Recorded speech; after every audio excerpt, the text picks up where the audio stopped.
يا صباح الخير والسعادة والفل والياسمين على عيونكم، يا رب دايمًا تكونوا بخير.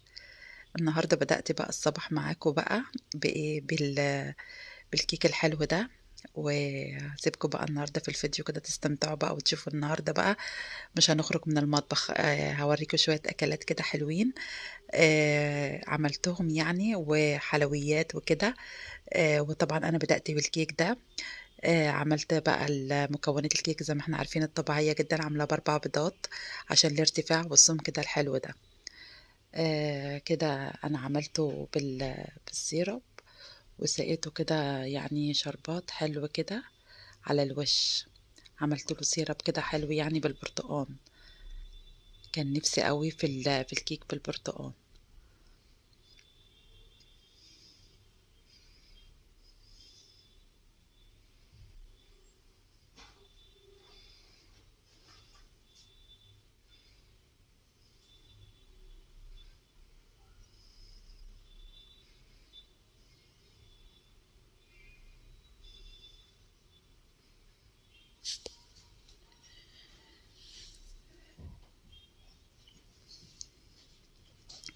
ما أحلى بقى كوباية قهوة بقى عشان إيه نفوّق ونبتدي النهارده الإيه، الشغل في المطبخ، وعمل بقى إيه، أصناف كده حلوة يا رب تعجبكم النهارده. واللي يشاهد الفيديو يحط لي لايك ويتفاعل معايا، وأنتم أحلى اخوات وأحلى حبايب.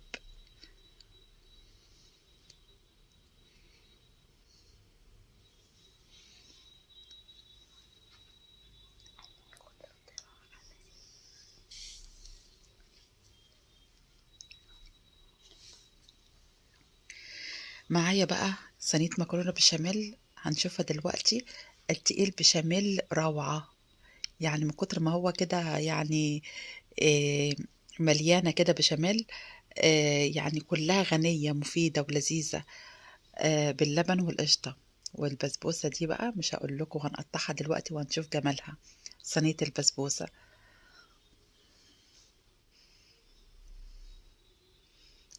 بنتي بقى جابت لي كده صينية بعد ما شرّبت طبعًا السيرب بتاع البسبوسة وصوابع الجلاش.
حمّرت بقى بانيه وعملت سلطة عشان هنتغدى.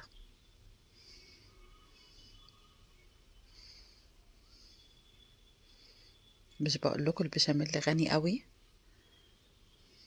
بتبُظ كده بشاميل.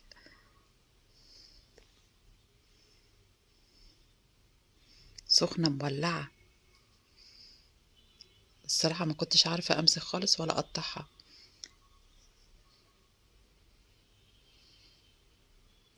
الجو البرد ده محتاج الحاجة على طول سخنة، إحنا بنحب الأكل سخن. مستعجلين بقى وجعانين هنعمل إيه؟